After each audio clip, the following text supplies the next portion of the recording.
Good morning, everybody. This week is class 11, and we will be talking about post-processing volumes today. So, class lecture TBA, once you see this will actually be the link to our video. So I really just have this one item using post-processing volumes that I want to cover today. So I'll take a look at that in a few minutes here in this lecture. And also, when we get together, I can't remember how much I talked about our trials and tribulations with the Opera project and some of the other blueprint stuff we had done with it. We're actually going to get into blueprints next week.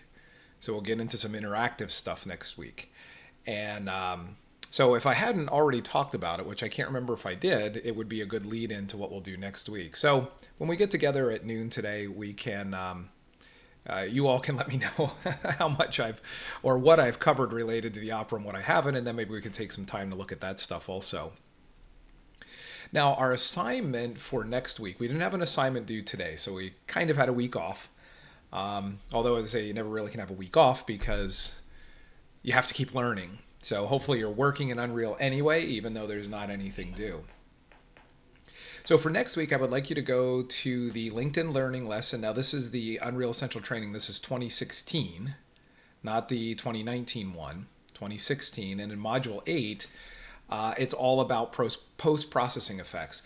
The Unreal Essential Training 2019 has one 3-minute video on post-processing volumes. And technically, the way we implement them is super easy. But there's a lot in there to experiment with. So this module from the 2016 training, Module 8, gives us a more in-depth look at the different types of post-processing effects that we can use. So I'd like for you to just go through that to familiarize yourself with the post-processing volumes on top of what I quickly cover here today in the video lecture.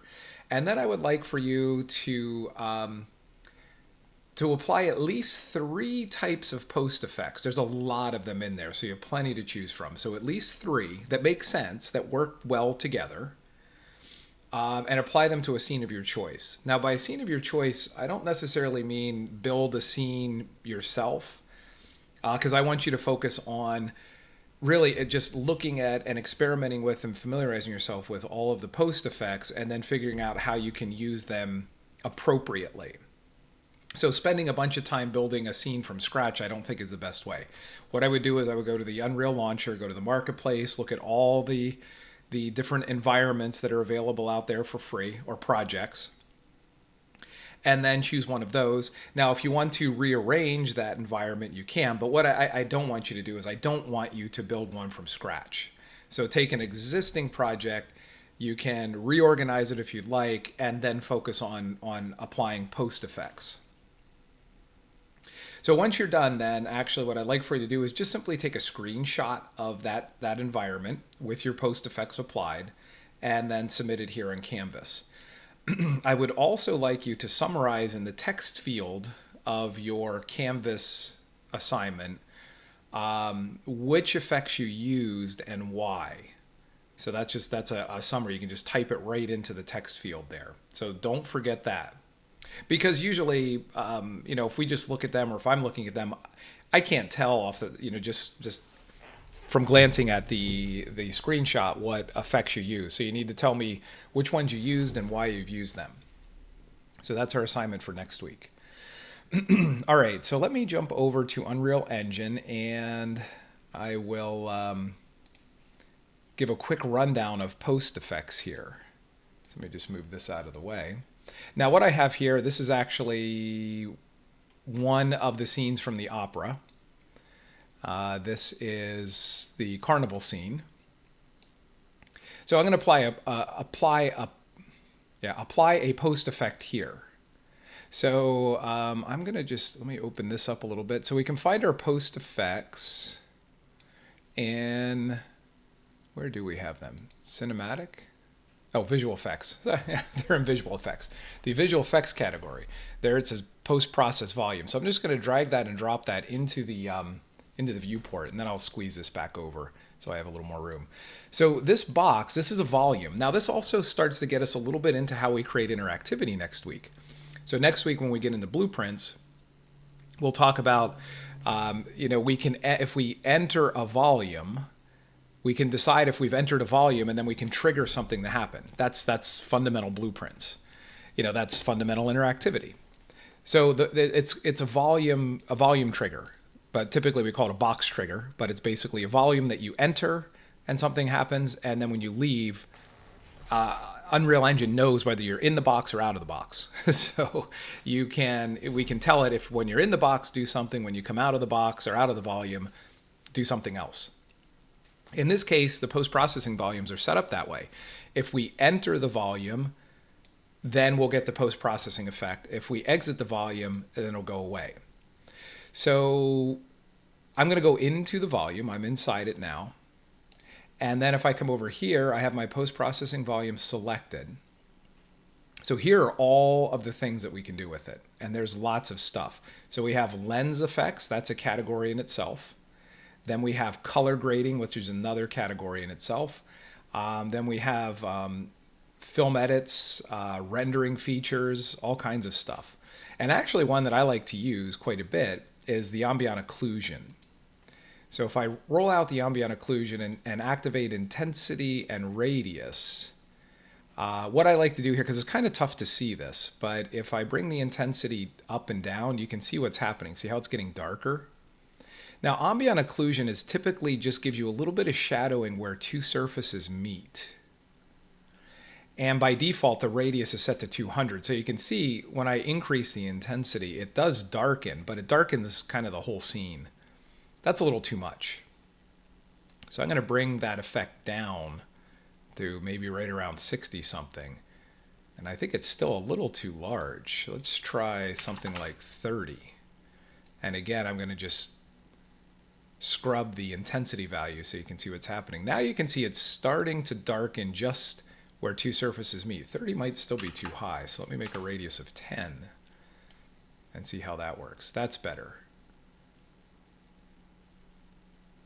So I'm actually looking right here where the pole of the carousel horse meets the deck. And we see how it's just darkening that area a little bit. I could even try to bring it down a little more, maybe to 5, and let's see what happens. But you'll notice actually over here in the bricks, we're also seeing it darken because it also takes into account normal mapping. So those bricks are getting dark all over because it's in their crevices. But you can see how that just adds a little more detail in some shadow areas. Now, when I leave this effect, when I come out of that volume, watch what happens. It should disappear.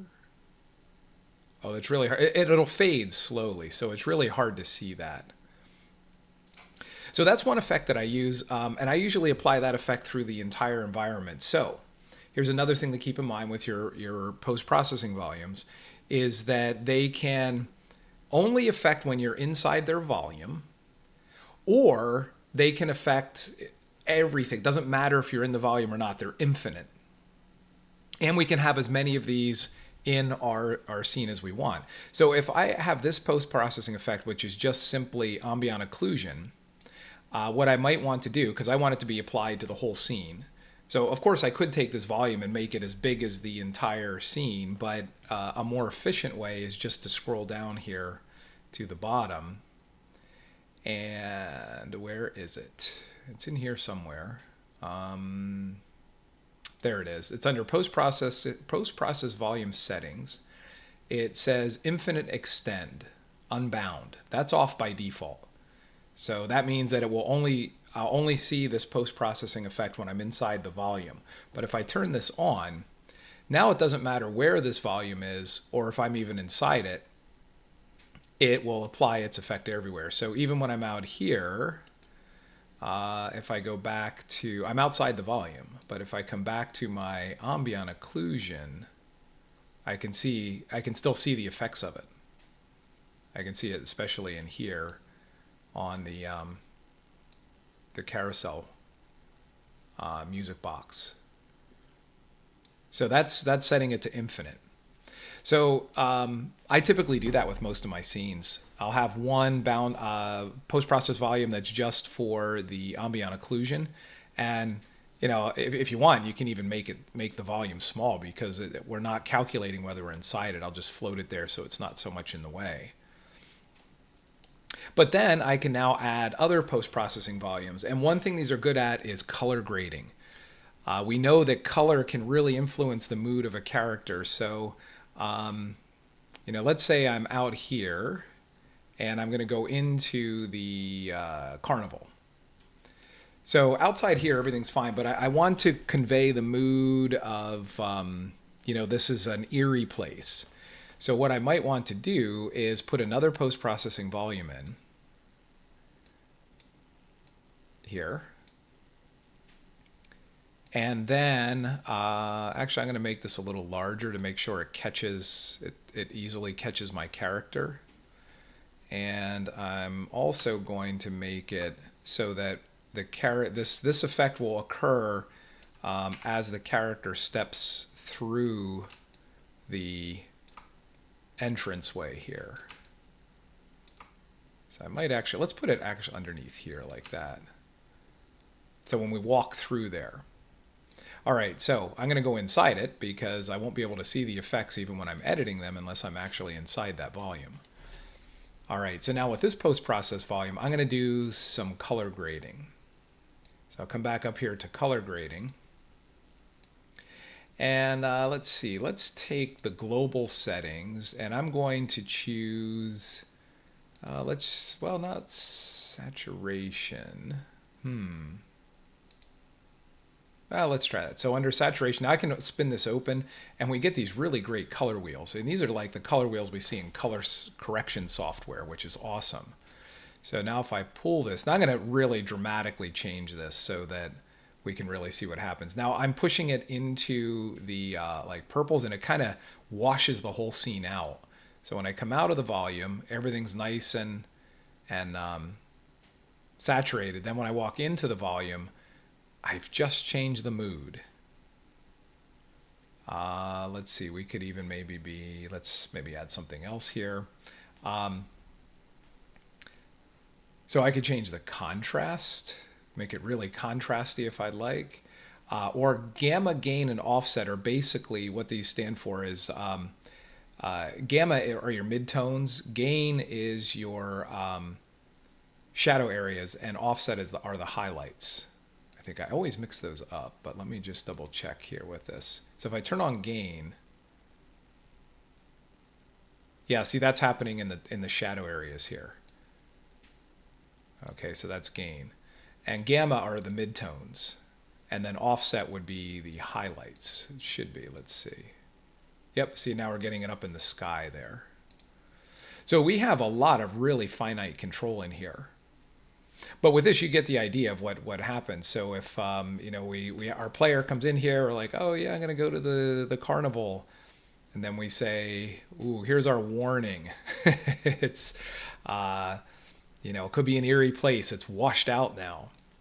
Now when I exit the other side, it's going to go back to saturated. So I would have to determine gameplay-wise whether I want to keep it desaturated or whether I want it to go back to saturation, and this is just sort of a quick warning.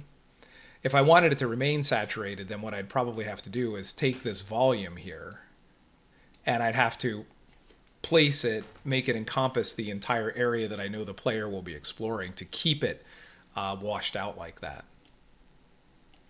So again, yeah, the as I said before, the technicalities of using the post-processing volumes are pretty simple.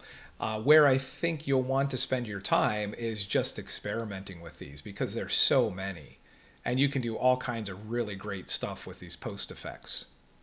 And we call them post-processing because they actually happen after the scene renders. So, Unreal Engine goes through its calculations, it does its draw calls, all that kind of stuff. This is like an effect that's just laid in on top of it. We have this in offline render engines like Arnold and V-Ray and such also, where the whole scene renders out and then the post effect is applied at the end. So it doesn't take a lot of processing power to work with these, and that's why they can be really beneficial because they can give you a lot of control over the look and some of the some things that can really influence the way the player views the environment without really adding to processing power. So I think I'll just stop there. I could spend hours probably going through each of these, but I think that's something that you'll want to do on your own once you know how to implement them. And as I said, the implementation is pretty simple. So I think I'll stop this video here for now, and then we'll get together at noon today and we can discuss this further if we'd like. Maybe talk about the Opera project if there's anything I had missed in there over the last week or so, and then we'll just go from there. So I will see everybody at noon.